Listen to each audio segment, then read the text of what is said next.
ہم رمضان میں بہت کچھ کرتے ہیں۔ گھنٹوں کھڑے ہو کر تراویح پڑھتے ہیں، بھوک پیاس برداشت کرتے ہیں، مال خرچ کرتے ہیں۔ لیکن کیا آپ کو معلوم ہے کہ اللہ کے ہاں ان اعمال کی قیمت اس کے وزن سے نہیں بلکہ اس کے اخلاص سے لگائی جاتی ہے۔ اخلاص کا مطلب ہے کسی بھی کام کو صرف اور صرف اللہ کی رضا کے لیے کرنا۔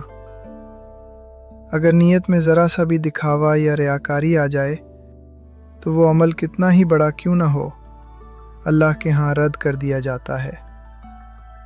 رمضان سیریز کی اس 24ویں قسط میں ہم بات کریں گے اس باطنی صفت پر جو مٹی جیسے عمل کو سونا بنا دیتی ہے۔ نبی کریم صلی اللہ علیہ وسلم نے ریاکاری کو شرک اصغر یعنی چھوٹا شرک قرار دیا ہے۔ یہ اتنی خاموشی سے انسان کے دل میں داخل ہوتا ہے جیسے کالی رات میں کالے پتھر پر چلنے والی کالی چونٹی۔ آج کل سوشل میڈیا کے دور میں اخلاص کو بچانا سب سے بڑا چیلنج ہے۔ افطاری کے دسترخوان کی تصویر، عمرے کی سیلفی یا کسی غریب کو آٹا دیتے ہوئے ویڈیو۔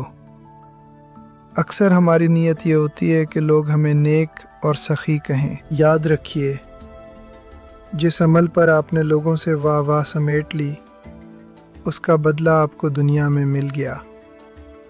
اب اللہ کے پاس اس کا کوئی اجر باقی نہیں رہا۔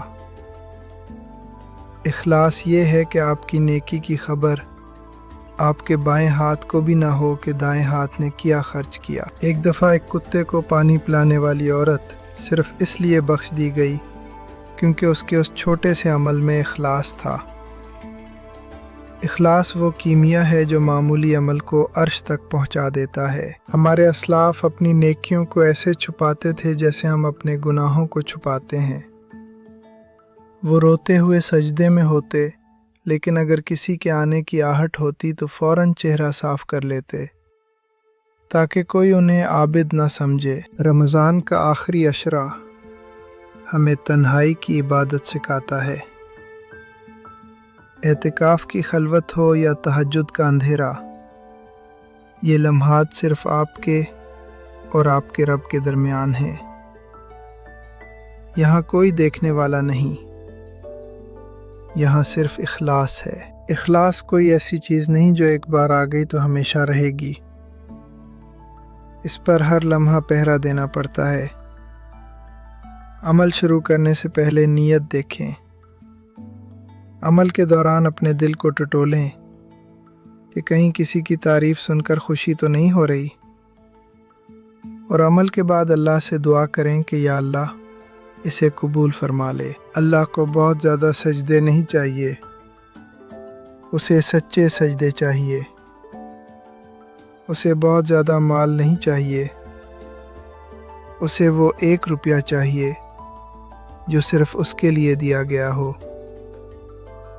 اس رمضان کے باقی دنوں میں کوشش کریں کہ کچھ نیکیاں ایسی کریں جن کا علم صرف آپ کو ہو اور آپ کے اللہ کو۔ یہی وہ خفیہ خزانہ ہے جو قیامت کے دن آپ کے کام آئے گا۔ آج کوئی ایک ایسی نیکی کریں جس کا ذکر آپ کسی سے نہ کریں، نہ گھر میں، نہ دوستوں میں، نہ سوشل میڈیا پر۔ اسے اللہ اور اپنے درمیان ایک راز رہنے دیں۔ کل کی قسط میں ہم بات کریں گے اس موضوع پر جو ہم سب کی فکر ہونی چاہیے، یعنی رمضان کے بعد کی زندگی۔ استقامت کیسے لائیں؟ دیشان اظہر آفیشل سے جڑے رہیے گا۔